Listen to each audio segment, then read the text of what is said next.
انا بلعب رجليا ايه؟ اليمين. اوكي؟ احط رجليا الشمال جنب الكوره، سواء الكوره ثابته او متحركه اروح لها واحط رجليا الشمال جنب الكوره. بعد ما بحط رجليا الشمال جنب الكوره بحط وجه القدم الامامي، وانا اشوف باليمين ايديا الشمال اللي هي العكسيه لليمين بتطلع كده. في الكوره بضربها من نص الكوره اهو اهو. بخلي مثلا لو انا جزمتي في رباط جزمه تبقى في اخر الكوره من فوق،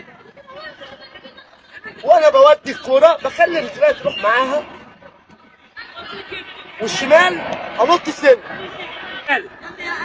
تمام في وش الرجل مع حركه الايد. حركه الايد امتى؟ لما ببدا امرجح رجلي، اما امرجح رجلي كده خلاص هتقرب من الكوره ايدها بتطلع ميزان، وانط بقى برجلي الشمال. طب انا هنط ليه برجلي الشمال؟ عشان الكوره تاخد باور جسمي كله.